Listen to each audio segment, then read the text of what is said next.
How's it going, folks? CR here. I watched a video from Tim Pool on the inside of the March for Our Lives rally. Apparently Tim Pool went out there to the March for Our Lives, interviewed a few people. And before I get started on this, I want to say that Tim Pool is a pretty good journalist. He's one of the few who I think really puts an effort out to try to be as honest and objective as he can, and I think that's a good thing. I think that it is one of those things we do not see enough of. So even though I may or may not agree with Tim Pool on everything, I like the fact that he tries to be honest and he tries to be as objective as possible. I'm not going to be responding to all the arguments made by the gun controllers in this video. That might be another video, but I do want to respond to this particular argument because this particular argument has been made by the gun controllers time and time again. It's just, I have to show you the argument. The one more commonly stated argument, wouldn't this only restrict law-abiding citizens from owning guns and not criminals? So does that mean we shouldn't have laws against murder or theft because criminals break those laws?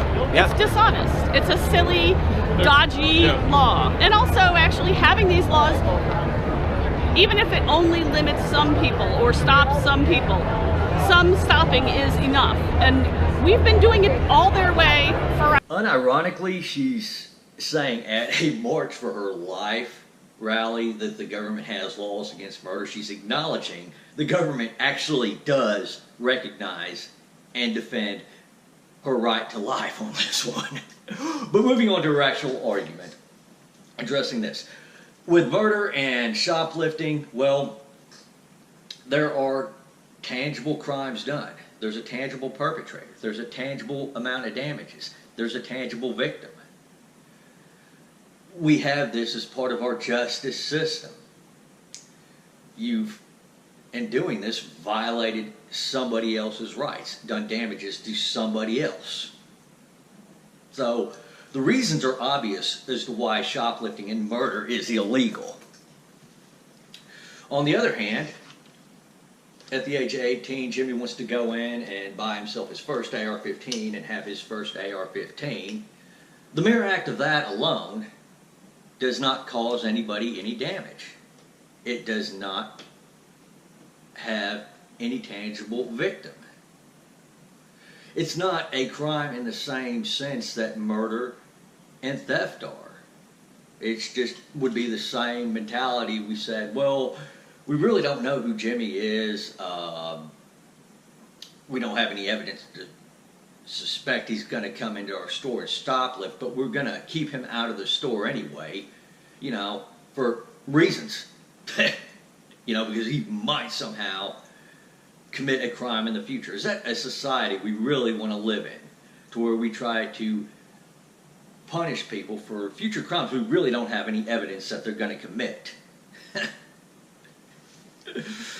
But in order to get to this line of thinking, and I cannot believe gun control, well, I take it back. With the way the mentality of these people are, I can see somebody like that making that argument.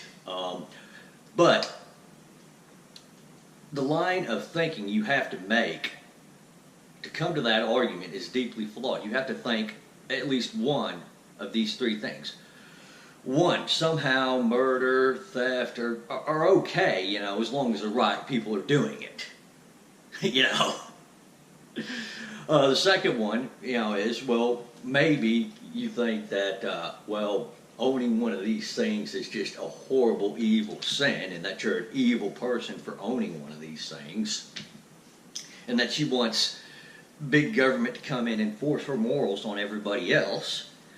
And the third thing is that you might not, she might not have, or anybody who makes this argument, might not have the rational thinking capacity, the critical thinking capacity to distinguish the difference between simply owning one of these and taking one of these to go gun down a bunch of school children. And I'm going to wrap this up here on this one. There's so much more I could say to this person doing this right now. And I really I might in the future consider going through this whole entire clip and just responding to each and every one of these people that Tim talked to on this. But that's for a later date, guys. Thank you for watching. Y'all take her easy out there and have a great day. And thank you, Tim Pool, for going out there and getting this footage and putting this up. I really do appreciate this.